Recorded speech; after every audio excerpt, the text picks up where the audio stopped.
Americans rarely, if ever, consider the real consequences of living in a nuclear-armed state. For most of us, nuclear weapons are abstract, something out there, far away from our daily lives. Most of us can't fathom such weapons ever being used. And so, we do not realize what is being held at stake every minute of every day. Although I've been a nuclear weapons expert for 20 years, I wanted to get a better sense of the proximity of the world's most destructive weapons to everything we hold dear. My name is Natasha Bajma, and these are my dogs, Charlie and Luna. In 2019, I sold my house, left my job in national security, and said goodbye to my life in Washington, D.C. to start a brand new career in film and television. We're embarking on the adventure of a lifetime, a 365-day journey across America with my Ford F-350 Super Duty pickup truck and a truck camper. Everyone deserves some quality rest and relaxation, a little R&R, to experience the great outdoors, take an extended road trip across the country, and find new meaning in our existence on planet Earth. But this is no ordinary road trip. This is what happens when a disillusioned nuclear weapons expert, going through a midlife crisis, tries to begin a new career but can't quite get off topic. Come join me as I travel across America with my dogs, experience the beauty of national parks, and talk to regular Americans like you about life on the road, the joys of camping, and how to keep our country safe from nuclear war. Radioactive RoadTrippin is a travelogue show that documents my transformation from a longtime national security expert to a newbie director, cinematographer, and producer. I'm convinced every crazy idea that ends up becoming a reality must have a compelling origin story.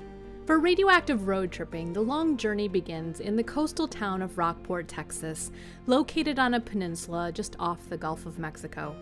With a growing population of over 10,000 people, the town of Rockport is most well known for some of the best fishing and birding in the entire country, the pristine shores of its beaches, and its famous mascot, the big blue crab. With the creative hub provided by the Rockport Art Center and a long stretch of art galleries through the center of Rockport's historic district, the region has also been home to a thriving community of artists for many decades. Throughout the year, local and regional artists put their works on display at the annual art festival and many other events.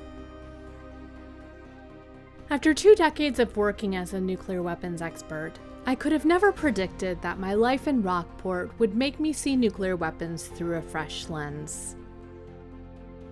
With the wind at my back and the warm ocean breeze on my face, I expected to be free to let it all go. The prestige of my career, 2 decades of dedication toward reducing the risk of nuclear weapons, and my fears about the prospect of nuclear war. After all, I'd moved about as far away from nuclear weapons as I could get. What could nuclear weapons possibly have to do with a small town like Rockport, or with Texas for that matter? What I didn't realize is that I was about to learn the first of several lessons on a journey that was originally intended to teach others. In my early research for the show, I did a simple Google search on Texas and nuclear weapons, and what I found blew my mind. The more I researched, the more I kept finding things in Texas. I wanted to produce a show to illustrate to Americans just how close nuclear weapons are related to our daily lives, but I didn't expect to be schooled myself. Even here, on the breezy shores of the Gulf of Mexico, I can't get away from nuclear weapons. Though many of the sites I identified are from the past, thousands of nuclear weapons still exist today, and it turns out that many of them are located right here in Texas. The threat of nuclear war is not a thing of the past. It looms like a dark cloud over our present day. In the research for my show, I realized how deeply ingrained nuclear weapons are in America, and one unrelenting thought filled my mind. What if I could show Americans just how close we are to nuclear weapons and the destruction they might cause? Is this what we want for our future? Or might there be a better way? I decided to go all in on raising awareness about the risk of nuclear war. I bought a Ford F-350 Super Duty dually pickup truck, purchased a Host Yukon truck camper, and made a plan to hit the road for a year, go camping with my 2 dogs, and share my visits to nuclear weapons-related sites on YouTube. For my first stop, I'm heading to Refugio County, where I made my most stunning discovery. The Refugio County line is a mere 20 miles away from the town of Rockport. When I first got the idea for my show, I could have never imagined that the devastating effects of U.S. nuclear weapons testing from the 1950s would have been felt this close to my new home. In the research for my trip, I began perusing a 500-page book by Richard Miller. The book reveals the spread of radioactive fallout caused by 100 above-ground tests conducted at the Nevada test site near Las Vegas. I expected to discover radioactive fallout in Nevada, Utah, New Mexico, and other downwind states. I couldn't believe just how far the radiation had traveled across the United States and the large number of U.S. counties the radioactive fallout had touched along the way, exposing Americans to harmful radiation. But how could this have happened? The U.S. government conducted nuclear weapons tests in the open air at the Nevada test site near Las Vegas from 1951 to 1962. The first series of atmospheric tests started in January of 1951 and was called the Ranger series. The 4th test in this series was named Ranger Baker 2. The U.S. government dropped a nuclear weapon with a yield of about 8 kilotons from a plane over Nevada, and it detonated at an altitude of about 1,000 feet, producing a massive cloud of radioactive dust. The U.S. government tracked the pathways of radioactive clouds at 10,000 and 30,000 feet across the entire United States, measuring the amount of fallout dispersed on the ground below.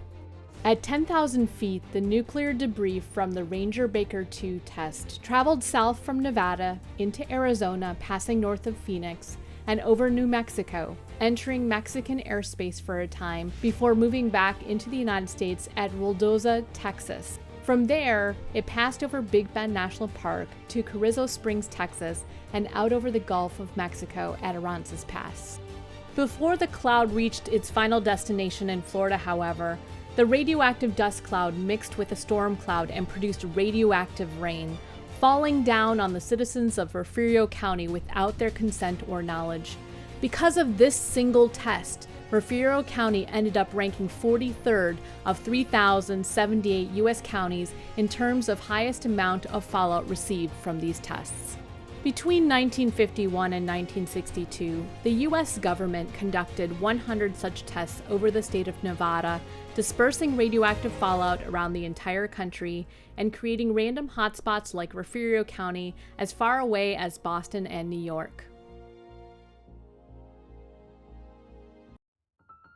The U.S. government didn't release the county-by-county data until 1997. And as a result, most Americans who lived through the 1950s remain unaware of their exposure to deadly radioactive fallout. You can probably imagine my surprise when I stumbled across many locations in Texas that had been touched by radioactive dust clouds. It made me wonder how many people here developed cancer later in life as a result of this exposure. I had no idea how close such ponderings would hit home. Just as I was about to depart on my one-year road trip, I learned that my uncle, who was in his 70s, had been diagnosed with a rare form of leukemia caused by a genetic mutation. Both my dad and my uncle spent their early childhood years in the 1950s in Iowa and Minnesota. So I took out my radioactive fallout book again and looked up the counties where they'd lived. Sioux County in Iowa was ranked 124 of 3,078 counties for receiving the highest amount of radioactive fallout. And Rock County in Minnesota was ranked as 140. Then I checked the Mayo Clinic website for causes of the leukemia. It listed 2 factors. The first was exposure to radiation. Now, this isn't proof of anything, but it certainly feels like it might be related. How many more of us have a similar story?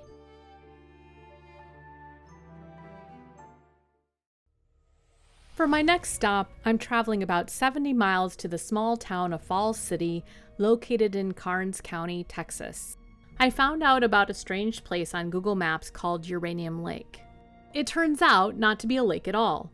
On satellite imagery, it looks like a giant mound of dirt, but it's really a 127-acre uranium disposal site. Texas has long been known as oil and natural gas country. When I moved to Texas, I was very surprised to learn that the region where I now live is home to some of the largest uranium reserves in the entire country. Uranium production in Texas has been dormant for some time due to the low price of uranium on the global market. However, at least 6 or 7 uranium mines are ready to spring into action should the situation change. I've just turned down a dead-end gravel road. The site in question is located on my left. I'm going to drive by the full length of it and then find a place to turn my truck around. This is a massive pile of radioactive dirt. And you're probably asking, how did it get here? This used to be the site of a uranium mining company. When they ended their mining activities, they dumped the uranium leftovers in the open mining pit and covered them up with dirt. The leftover uranium tailings continue to release radiation into the groundwater and the atmosphere. Between 1992 and 1994, the U.S. Department of Energy came out to Texas and collected all of the contaminated materials and put them into a disposal cell. The government regularly monitors radiation levels in the groundwater. I was very curious to see how much radiation we can pick up with a Geiger counter that exceeds standard background radiation. It's important to understand that no matter where you're located, there's always some background radiation from the sun, the soil, plants, food, and the rocks around you. This Geiger counter is a tool for measuring radiation.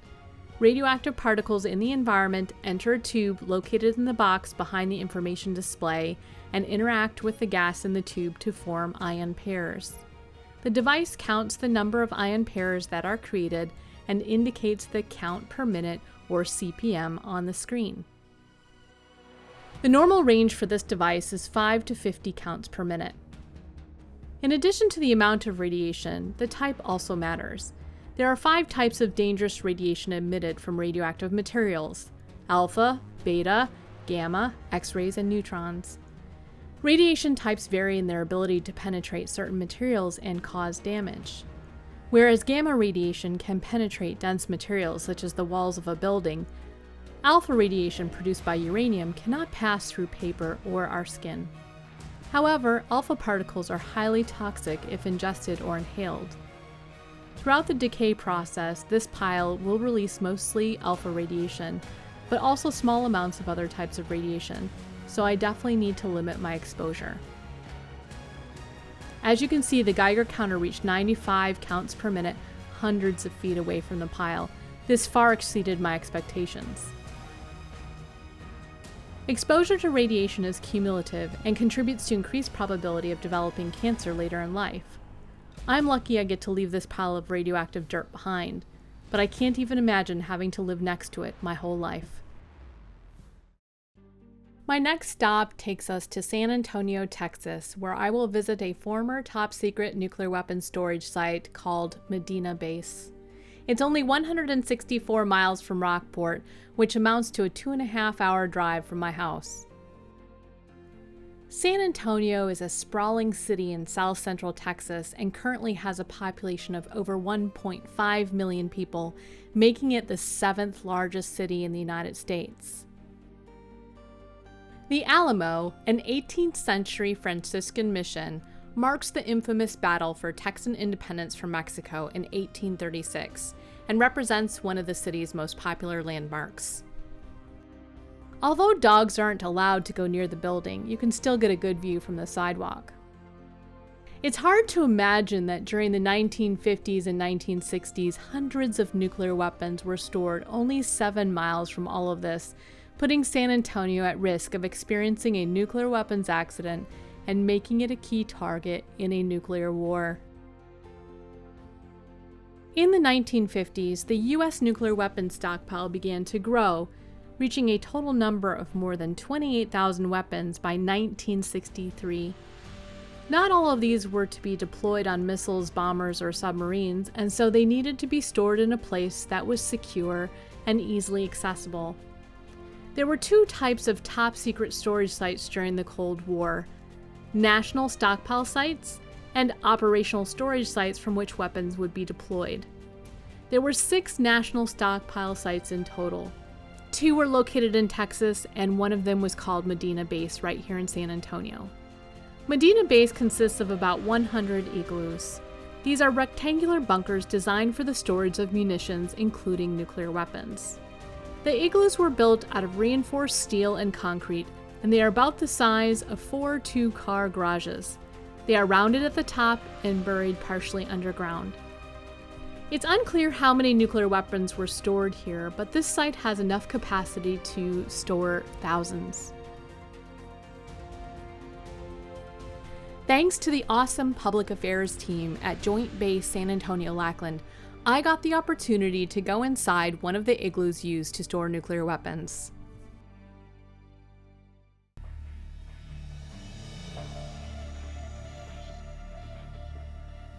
It's hard to articulate what I'm feeling right now. I've been a nuclear weapons expert for more than 20 years, but I've rarely had the opportunity to get this close to a location where nuclear weapons once were. And so as I enter this igloo, I'm speechless. I mean, think about it. This igloo was once home to the world's most destructive weapons, and it's only 7 miles away from downtown San Antonio. A single one of these weapons could annihilate an entire city.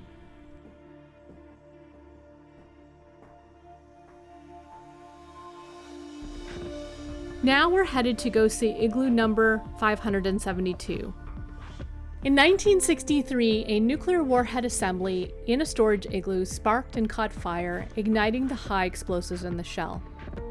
Seconds later, the entire contents of the igloo, all 209 nuclear warhead assemblies, detonated, sending the force of about 123,000 pounds of TNT into the air. Today, there are no signs of what happened here many decades ago. The explosion was so powerful that the 1-ton steel door was hurled into the air and across a major highway hundreds of feet away. Nothing remained of the concrete igloo except for a crater about the size of a football field. The detonation was felt many miles away. Dishes were thrown from shelves and windows shattered. Thankfully, no one was killed in this accident, and it didn't lead to the widespread dispersal of radiation. But it could have been so much worse. At the time, we were lucky that the fissile material capsules, which could have turned this detonation into a nuclear blast, were stored separately from the high explosive shells. We're taking an unexpected detour to the tiny town of El Dorado, a 2.5-hour drive northwest from San Antonio and a total of 5 hours from Rockport. I say unexpected because I never imagined finding this particular kind of site in Texas. El Dorado is home to a former early warning radar. We're now driving north on US Highway 277 from El Dorado, where the speed limit is 75 miles per hour. I've read that you can see the 10-story structure while driving by, but hope we don't miss it. In the United States, the president has the sole authority to launch nuclear weapons. In the event the president reaches such a decision, he or she must be able to reliably communicate with U.S. nuclear forces around the world. The so-called command and control system provides the president with necessary information and the ability to give orders to U.S. nuclear forces. Early warning radars serve a critical purpose in informing the president about any incoming nuclear attacks. The early warning radar in El Dorado was one of 4 such radars in the United States. It was part of the U.S. nuclear command and control structure until 1995. The radar was intended to detect sea-based missile attacks from the Gulf of Mexico and as far as 3,000 miles to the south. It used several thousand radar beams to scan above the horizon for any incoming nuclear missiles to give NORAD enough time to scramble U.S. bombers in advance of the attack. There it is, in the distance. From here it looks like a pyramid. I wonder how close we can get. This radar was popular among the locals as a way of protecting Goodfellow Air Force Base from closure in the 1990s during post-Cold War defense reductions. The US government originally wanted the radar to be placed on Mount Susan, but an alternate site was chosen due to concerns by environmental groups about radiation hazards. They also worried that the larger city of San Angelo might become a high-value target in a nuclear weapons exchange. The radar cost the US government more than $100 million, and it was built by Raytheon Services Corporation. It became operational in 1987, but was in service for only 8 years. After its closure in 1998, the radar equipment at El Dorado Air Station was moved for use at the Clear Air Force Station in Alaska.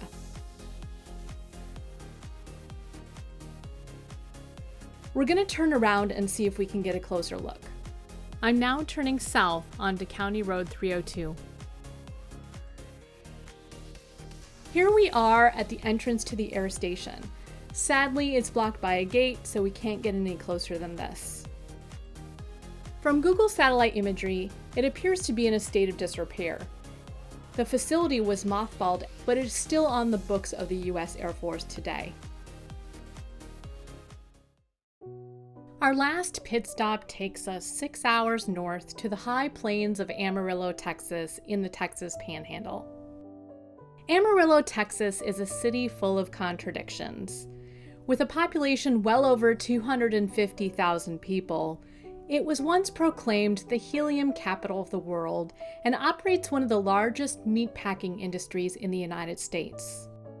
It is most well known for this famous art installation of 10 half-buried graffiti-covered Cadillacs. The installation, aptly called Cadillac Ranch, was built on the famous Route 66 in 1974 on the outskirts of Amarillo by a group of artists hoping to baffle the locals. It is now a popular tourist attraction scattered with spray paint cans of people wanting to leave their personal mark. The area is also famous for the second largest canyon in the United States. Only 30 miles away from Amarillo, the flat plains of the Texas Panhandle descend 800 feet into the impressive Palo Duro Canyon. Amid such beauty and important commercial activity looms the threat of nuclear annihilation. Amarillo is often called Bomb City by its residents because it is home to the most destructive weapons in the world. The Pantex plant is the only remaining assembly and disassembly plant for nuclear weapons in the United States. Whilst in Amarillo, Texas, I had the opportunity to visit the Amarillo Railway Museum and tour the famous White Train, which was once used to transport nuclear weapons between Pantex plant and many other facilities of the U.S. nuclear weapons complex. It was called the White Train because it was originally painted white and consisted of special rail cars developed by Sandia National Laboratories in New Mexico.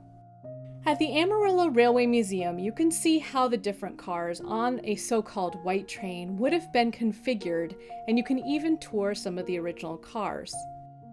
The escort cars were easily identified by their cupola or turret, which has narrow windows for the security guards to look out, as well as windows for guns to shoot if they need to defend the train. The escort cars were designed to be self-contained living units.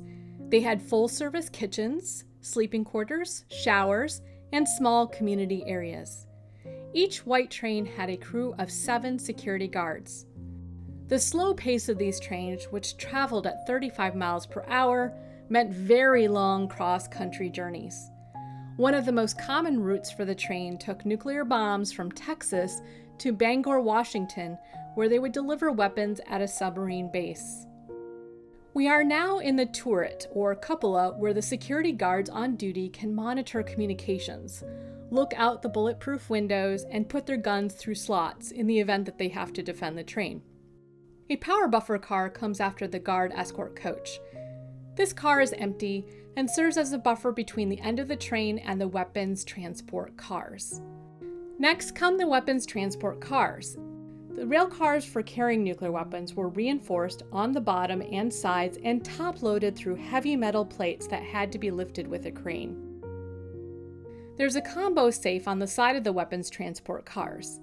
The museum administrators do not know what these are used for, but we can assume they added another layer of security, preventing unauthorized access to the weapons. These cars were followed by another power buffer car and a second guard escorts coach. During the 1970s, nuclear weapons protests were on the rise and the trains were very easy to spot. The U.S. Department of Energy transitioned to semi-trucks in the late 1970s and began to use the new national highway system to transport nuclear weapons. The last train to leave Pantex with a nuclear weapon or component was in 1987.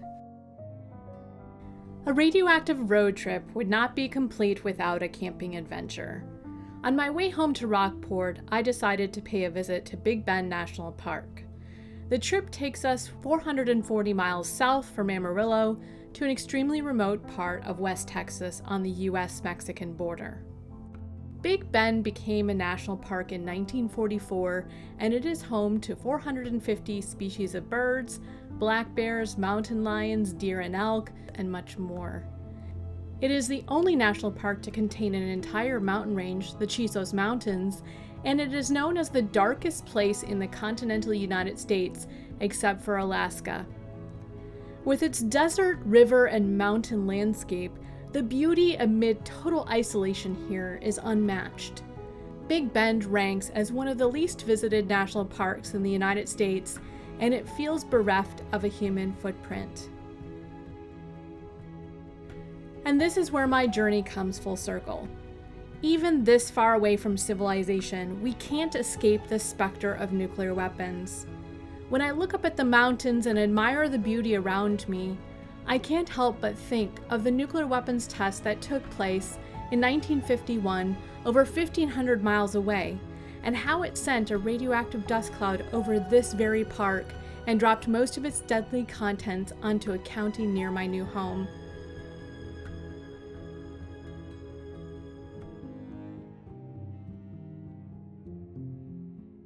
Because we're a nuclear-armed state, we build nuclear weapons, store them, test them, and deploy them for military use. All of this makes us a potential target in any nuclear war, large or small, not because we plan to use nuclear weapons, but merely due to the chance that we might intervene in a conflict or retaliate with our overwhelmingly large nuclear arsenal. These weapons are so incredibly destructive that they might be used simply to prevent their use. As a nuclear-armed state, we also run the risk of experiencing an accident with a nuclear weapon, causing devastating outcomes. As a nuclear-armed state, our environment continues to be damaged by exposure to radiation and radioactive waste, which are direct byproducts of manufacturing nuclear weapons. As a nuclear-armed state, we are responsible for sickness and death caused by radiation to our uranium workers, employees of nuclear weapons facilities, and health issues caused by radioactive fallout from our weapons testing. As a nuclear-armed state, we spend billions of taxpayer dollars building new nuclear weapons and delivery systems, while ignoring other priorities. Because we are a nuclear-armed state, we can never escape the daily fear of nuclear annihilation, that one day, nuclear weapons might be used, lead to nuclear war, and end life as we know it, hurting our loved ones, destroying our homes, and wreaking havoc on the beauty of the nature around us.